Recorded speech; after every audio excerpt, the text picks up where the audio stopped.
This is Sergeant Sarah Ashton with the Armed Forces of Ukraine, and I'm here with the host of the Ukraine Inside, Olександр Mусієнко, founder and director of the Institute for Military and Legal Studies. This is our 5th episode together.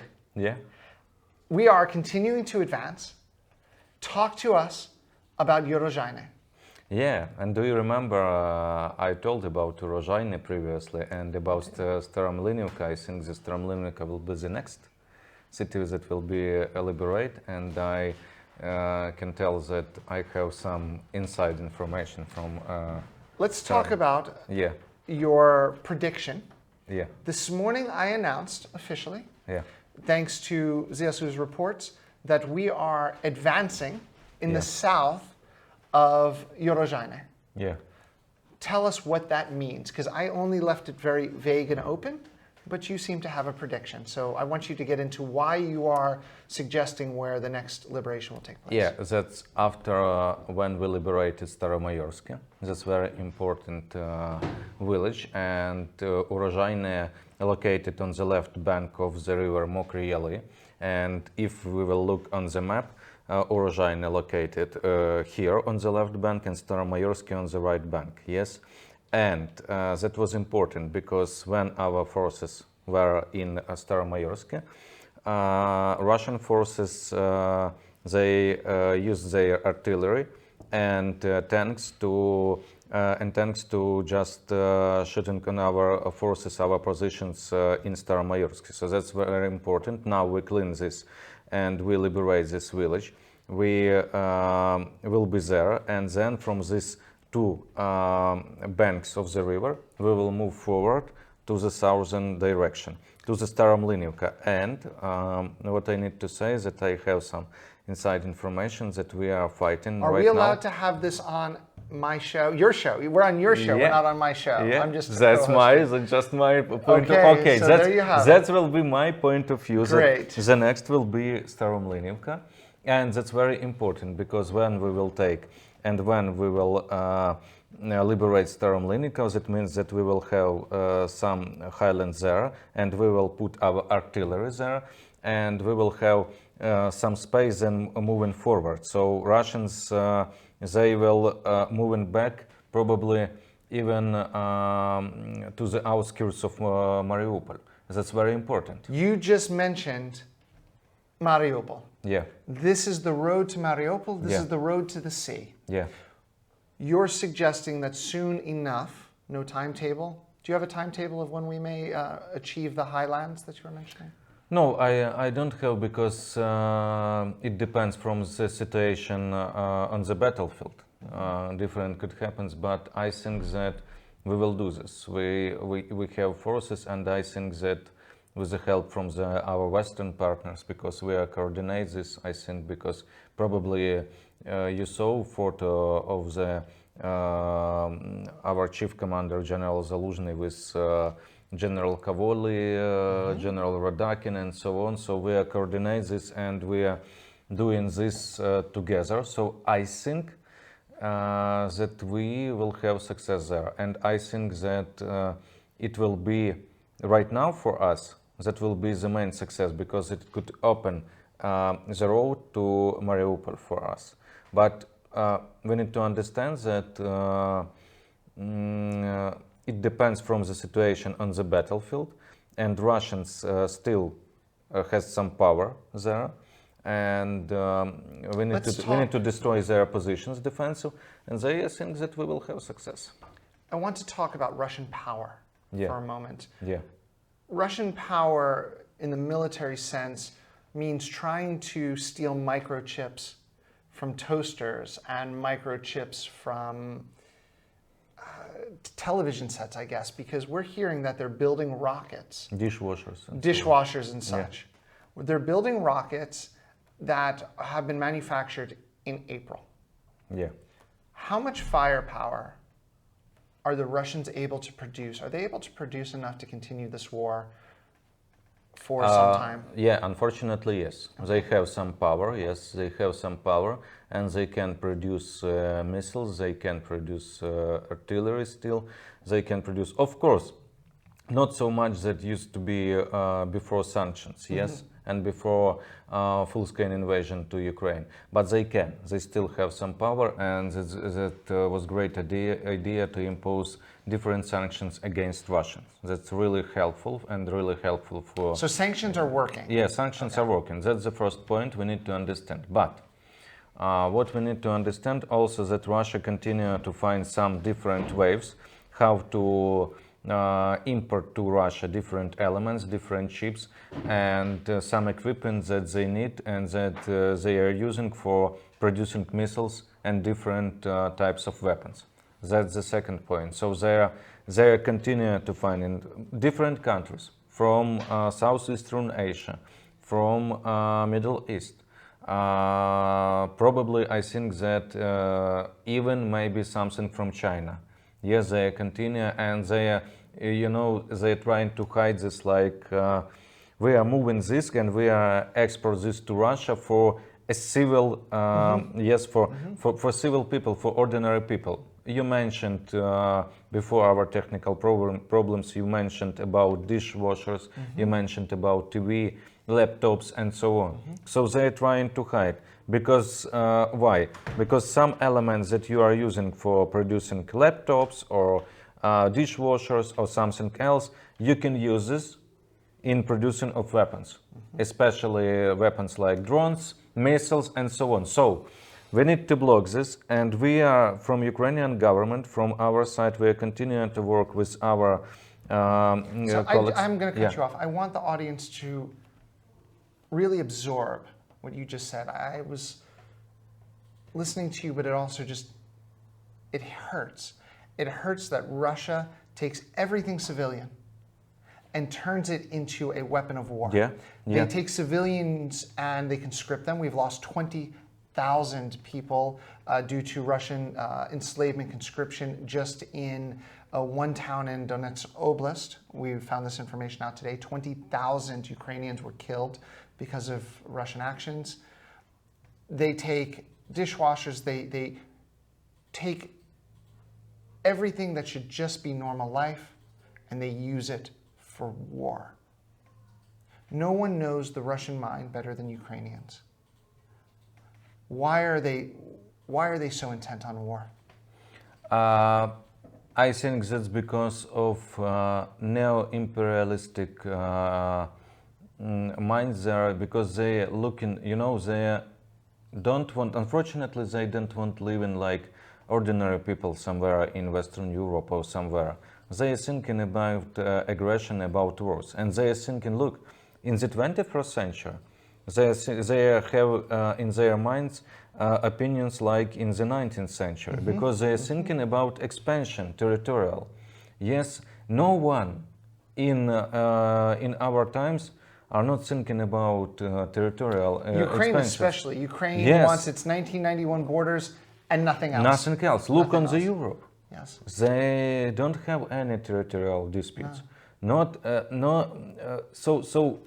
don't Russians, even have it in North America, don't have it in South America.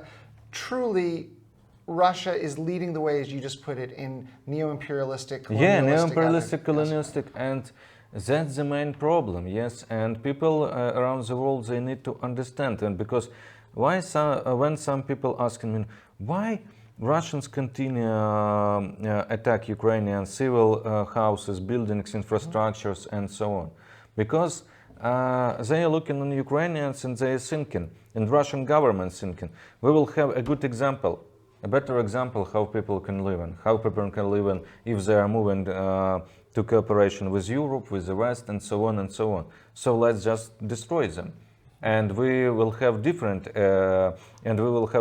example. And what we will do next? Just imagine what Russians will do next. If we'll just imagine if they will have victory, they will destroy Ukrainian, and Ukraine will not have any territorial integrity and independence. They will move forward to the Baltic states, Poland, NATO, and so on. This is why Ukraine will never trade territory for some sort of NATO membership or fast track into NATO, because Ukraine is fighting not just for Ukrainian liberation, they're fighting to protect all of Europe, all of the free world, and you've just stated that. As a member of ZSU, we are aware of what our partners mean to us. But as human beings, I think all of us are aware of how dangerous Russia is to civilians. Yes, and people and our neighbors understand this. 2 days ago, I heard the speech of the Polish President Duda, and he told that, look, he told again, and he said that without independent Ukraine, we will not have independent Poland, because he understands what he is talking about, because he understands that Russians will move forward. He knows history. Yes, he knows history. That's simply put. Russia did it 80 years ago. The Bolsheviks, the Russians, did it to Poland and Ukraine in 1917, 1918. This has been going on for more than 100 years, more than 200 years, basically since the entire existence of what we now know as Russia. They have been attempting to expand their borders through blood, through destruction, through devastation, and terrorism. And now, as you put it, they have a 19th century mindset in 21st century. So, yes, and that's the main problem. Just people around the world, they need to understand this, because when Russians try to, to explain something that NATO is a threat to Russia. From where? From where? What threat? Ukrainian threat to Russia? Yes, of course, Ukrainian threat, because Ukrainians want to live better. Ukrainians want to be with Europe. Ukrainian wants to be free. Ukrainians wants to live with the rule of law, with the freedom of speech, and so on. We are different. We saw testimony from a woman in Busha. You and I saw the same testimony. The Russians went into her house and said, "Where did you get this plasma TV?" They couldn't believe there was televisions in every person's home. Where you get this road? Where did you get the road to the house? How do you have a road here? How do you have a cellar? They asked her who built this cellar. And this was a normal civilian babushka's testimony. So they have a lot of problems in their countries inside. Just look to inside your countries and just fix your problems. We will not disturb you. We will not be a threat to you. So we want to live. We are always try to live. I can tell some examples from our history. You know that Ukrainians always, even during the times when Ukraine was the part of Russian Empire. Yes, during these times, we are trying to do all the best from us, just to just to live in according to the European rules of those times. We are thinking about libraries, about arts, about everything, about culture, about law, and so on and so on. We try to fix it to Russians. Of course, now we can see that they want to take from their history those parts that they think that we were empire, we were so powerful, and so on and so on. But let me remind that Russians lose all wars where Russians were alone. Just examples: Russian-Japan War, 1905, they lost. First World War, World War First, they lose. Why? Because they were and I just want to say that if Ukraine will be united with the world and the Russians will be alone, they will lose. That show historical examples. And we've seen this because we are now almost 1.5 years into a 3-day special operation. Russia can torture people, they can commit war crimes, but Russia will never be able to say that they've won this war against Ukraine. And we will have our dignity, our territorial integrity, our independence, our sovereignty. And you know that's the great example. I think that this is the huge example for all the free world, how values, how people who are thinking in the, you know, good, better way can win against authoritarian and dictatorship regimes. That's a very good example. That's a very good history for all politicians, all people. They can think that these values, they cost something. They are very important. That's not just simple words, you know. That's values of freedom of speech, rule of law, independence, you know. That's not just simple words. That's things that Ukrainians continue fighting for this. You said it perfectly. What may seem like a simple word to many people is literally what the Ukrainian people are shedding blood for. And it's not just for the Ukrainian people, it's for the people of the world. Yeah. Speaking of the world, we are engaging, President Zelensky said this the other night, engaging our partners as to the next steps, as to what is going to be happening and where this battle for liberty and liberation is going to be going. You mentioned General Zaluzhny's meetings with many of his counterparts. Yeah. That very big meeting. I was so impressed by the picture, all that leadership in one room. It was incredible. So ultimately, where are we 3 months from now? I think, I hope that we are near from Crimea. I hope. And I want to think in this way because I think that that's very important for us to moving forward to liberate our southern territories. So for this we need more weapons, we need more assistance, we need more support from our counterparts, from our partners. And I think that we can do this, we can move forward to the Sea of Azov. But we will see because you know that some in the prediction of the situation on the battlefield, it could be hard because some different situation can change something. So speaking of changing situations, you mentioned the South. We know we're having success in the South. Yeah. We know this. It's fact-based. We have liberated hundreds of kilometers across the East and South. In the North, the enemy is continuously trying to probe for weakness, counterattacking. Maybe they're going to attempt to make a push on Kupiansk. Yeah. Should we be concerned? I think that we control situation there, but of course, what Russians try to do, they want to keep initiative from Ukrainian counteroffensive to Russian counteroffensive. And what they want to show images and video and the informations, you know, that Ukrainians doesn't have any success in their counteroffensive, so will start our counteroffensive and we will have success. Look on this.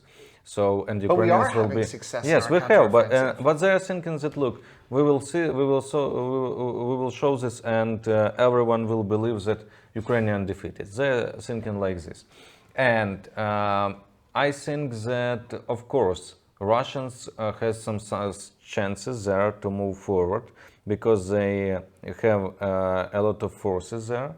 Yes, and they are trying to attack and offense on our positions. They are trying to break in our defensive lines there. So yes, they are trying to move forward, and we have huge battles there. But I think that the main, what Russians try to do, they want that Ukraine move our reserve forces from southern to eastern. And why they need this? Because then we need to stop our counteroffensive operation on the southern direction, southern front line, and just to protect our territory on the northeast, Kupiansk and so on. So they are trying to move our reserves, and they thinking that during autumn and winter, when counteroffensive will not so fast like it could be because of the weather conditions. So they are thinking that Ukrainians need to postpone offensive operation probably on the spring Like we next did year. last year. Like we did last And year. so they will conscript a lot of people. They will continue mobilization, and then probably Russians will begin their offensive operation. So that's why I call this like, you know, it's like it's like competitive for the initiative. Yes, that's right now. Fighting to see who's going to control the offensive actions. Yeah, correct, exactly. So I think, but what I've noticed that Russians has not so huge power as they used to be probably last year, you know, because so while we know that they're fighting in a more responsive way, I'll put it. So we know that the resistance they're putting up is very fierce. You don't think they are the same army as they were last year? Yeah. So because that's hard for them to be in defense in southern part of Ukraine and also to provide offensive operation. That's very hard. But nevertheless, they continue moving people from Russia, different units, different forces. Yes, from different assault group like Storm Z and others. Prisoners, by the way. Prisoners, yes, prisoners from Z. And they continue moving because they are thinking that they have a good plan, and we can and we don't know how to do this, how to fix it, but we know everything. And what I can see that they for right now nowadays they didn't keep our defensive line, and we continue to keep our positions there, defense. I've been in the Kupiansk direction in Petropavlivka, Kupiansk, middle of the winter. Yeah. I was there in January of last year. I was there in part of February of last year. And ultimately, the weather becomes very miserable. Are our troops able to fight effectively in winter conditions? Yeah, we will keep in defense, I think, because it will be very hard for Russians to moving forward. So. I personally have fought in -18 snow, but again in defense. Yeah. We know they will never break our lines. I was trying to set you up for a question. Is there any chance we launch an offensive in the winter? We? Ukrainians? Ukrainians. Yes, I think so. You're Ukrainian, I'm Yes. so I can say we. I think yeah. I'm in the Ukrainian army, yes. I think yes. We can. And what I'm ready to fight in the winter. I'm certain of this, that it's miserable. Yeah. But the Russians are weak. Yeah. The Russians are weak mentally. The Russians it are will weak be morally. Very good idea, you know, Yes. because they will not expect this. Even, I'm saying this on your show right now. Yeah. Medvedev may have to take a couple of extra drinks for this one. Dmitry, tell Vlad, even if we told you we were coming, even if your satellite images showed we were marching toward you in the middle of the winter, your troops still couldn't stop us because we are superior with morale, we are superior intellectually, we have superior commanders, we have superior soldiers, and ultimately, we have the superior will to win. I cannot applaud this. Yes, I agree and I support it. You're going to get me in trouble being on your show. No, that's great, because you know that's a very good idea, because if we will continue our offensive operation during the winter, the Russians are not expecting this, and they don't believe us right now. They don't but believe we will us. show them. We're going to show you, Russia. Yeah, We're going to show you. We will show I am in Ukrainian side, on Ukrainian side with Olександр Мусієнко. He is both a military and legal analyst, and he's telling you it doesn't matter. That's his analysis. Yeah, yeah. I think that was great analysis, yeah. Ultimately, you're thinking within 3 months we may be on the edges of Crimea. You mentioned Mariupol. We've talked about a winter offensive against the Russians. Yeah. It's coming or not. That's up to our commanders, but you couldn't stop us anyway. Ultimately, when will we have victory? That's I'm not ready to. I'll make it say easy. By next summer, do you think we will have our territorial borders back? A year from I think now. yes. Okay. I think yes. I think that's a fair. yes. I think that's Yes, that's something a fair. that's realistic that we can go for. That's realistic. Okay. Yeah.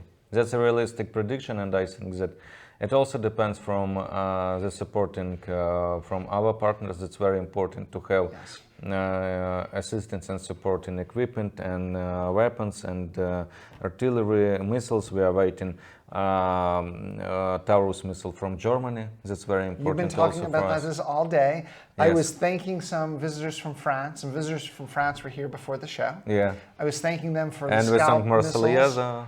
Yes. Yeah. However, you have been discussing the long-range missiles that are Yeah. necessary from Germany. Yeah. Let's bring up ATACMS as well. Yeah, ATACMS is very important. And I can explain why. please. Yeah, I can explain why. Because He's look, happy now. He's doing yes, more analysis. I'm happy because look, let's just imagine that we are using and we are using in one time we are using drones. Mm-hmm. First point. Second, we are using long-range missile like Scalp, Storm Shadow, or Taurus, and we are using in the same time ATACMS. Mm-hmm. Different types of missiles, different types because type of ballistic missile that's very hard to take from air defense to shoot this, and also we have Storm Shadow, and also we have drone, and in one time we launch all of this. What are doing Russian air defense system? They. What is Russian air defense doing? Yes. Nothing. Is what they're Nothing. Yes. Yes. So they will be disturbed because of this, because will be different types of these missiles and drones, and I think that it will be better because we will use them with the maximum efficiency, and we can destroy a lot of types of different depots. I think bridges, logistics line, and so on. You brought up a key word: maximum efficiency. Yes. Effectiveness and efficiency is one of the keys to why our casualty rate is so much lower than the Russian invaders' casualty rate. Everything that's being carried out is due to efficiency and effectiveness. Again, right before we went on air, I was discussing with some others, you were in the room, as to the importance of the lives of soldiers and civilians in the eyes of our commanders. So that means we have to be effective enough to value life while also having to move forward. And it's truly historic. And the great commanders we have to understand that lives matter on the battlefield is something the Russians will never understand. And we're still able to achieve our goals because of what you mentioned, the maximum effectiveness, maximum efficiency of the use of the weapon systems that we have. Yeah. So I'm glad you brought that up. Exactly, because it's very important for us, because people are the main values for us, and we understand, because when I see different example how Russians using their offensive operation, how they're using their people just like a bullets, like artillery shelling. You need to go, but you need to go. You're going to get in trouble. No. You're going to get in trouble. Me? The Russians are going to attack you, Olександр Мусієнко, because you just compared them to artillery shells. Yeah, and like to bullets. They are enemies. I understand they are enemies, and I understand I hate them. I understand this, but nevertheless, they are people. How they commanders thinking about their people in the way You're like right. this? Putin, and I say this all the time, is genociding Russian soldiers Yes. the same way he's genociding all Ukrainians. Yes. The world needs to understand this. We don't want more death to happen than is necessary. Nobody here has vengeance. We're not Putin with blood dripping from our teeth, from the blood of babies that Putin has been kidnapping. Yeah. We are human beings. Russian soldiers deserve the treatment of human beings as well, because Russian soldiers are human beings. They shouldn't be genocided by psychopathic madmen like Vladimir Putin. Yeah, and they need to understand They this. need to understand Sometimes when I am talking for different opposition media, Russian opposition politicians and so on, I'm just talking, just look people. And I talking to in Russian for Russian soldiers that look, stop. Because your command is like using you like a bullets, like the artillery shelling. So you need to just, you need to understand that you need to move to your commanders and just to say stop to do this. And we move forward to our homes, to Russia. And that's all. Don't we have a chat bot, Stop Russia? That you can go ahead and... Yeah. I think something like this. Yeah. This is a good segment. Yeah. Go to Telegram, to all those watching in English. Go to Telegram, go to Stop Russia chatbot, which is produced by the Armed Forces of Ukraine in conjunction with State Security Services and the Ministry of Interior, of course.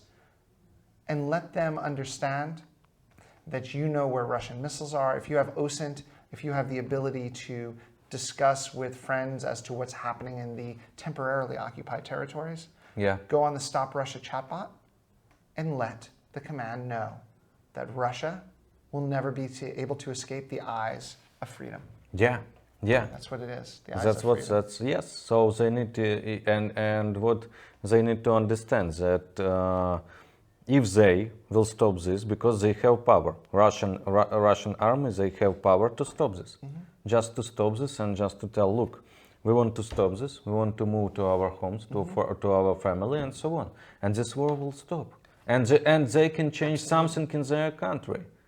This is, you know what, they're going to love this. This will be like a revolutionary rhetoric. I will be like, oh my God, I can speak this. I can tell this. Because you know what?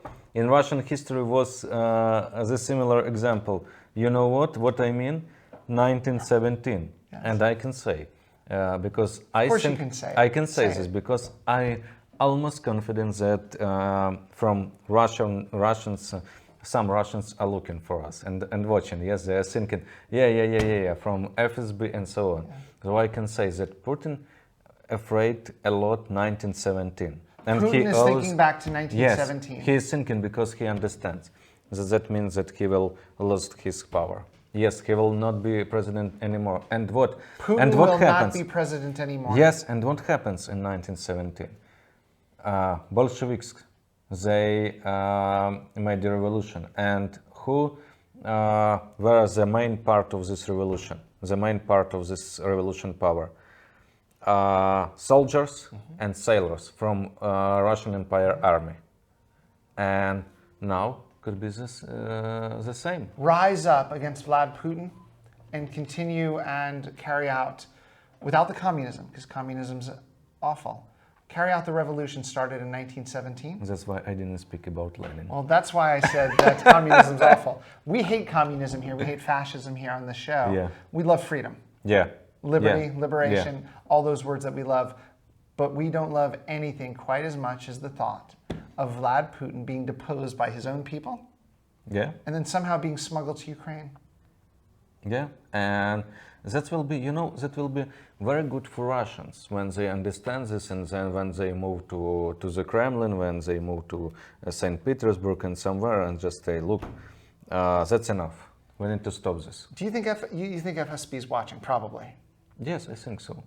They have a lot of people. What are they doing right now? They need to watch this. They have to watch it. Yes. Everybody should be watching. I told them that you need to watch this. Little message to our friends at FSB. Maybe they are supporters already, some of them. Maybe they're planning it. Yes. Here's some outrage for you. Tell Dmitry Medvedev to unblock me because he knows that he wants to hear that I'm speaking the truth. Russia hates the truth, but Medvedev is a masochist. How do I know Medvedev's a masochist? Because he served as Putin's punk. On a scale of Lukashenko and Medvedev, yeah, I think Medvedev is lower than Lukashenko. Yeah. Yeah, definitely. Definitely. Yeah. And that's why he has time to sit around on Twitter with his FSB friends blocking us. Yeah. Probably maybe Medvedev himself. He read about, and then he did like this. Oh my God, she is a gay. Oh my God, I will block you. Yes, he couldn't handle it. He wanted the truth, couldn't handle the truth, didn't know what to do. Ultimately, we're coming to the end of this episode. Yeah. To recap, predictions from Олександр Мусієнко. Liberation complete within a year, possible. Yeah. Within 3 months, we will be near Crimea. Yeah. We're most certainly looking at being in position to push Russia to the outskirts of Mariupol Yeah. in a very short time. And we may have a continuation of the offensive by Ukrainian troops throughout the winter. Yes, and Russians need to return home and go back home and to fix their problems, and Go home. they need Go home. and just what I need to say, just read about 1917s. All of you from Russia, you need to just open this and read this. And remember, if you want to change something in Russia, you need to read this, because Putin afraid this very much. Putin is absolutely afraid. We will end it by saying no to Russian Nazis, no to Russian communists, no to Russia under Putin. Ultimately, we care about freedom here on Ukrainian side. Yeah. Slava Ukraini! Героям слава. And we will see you soon. See you soon.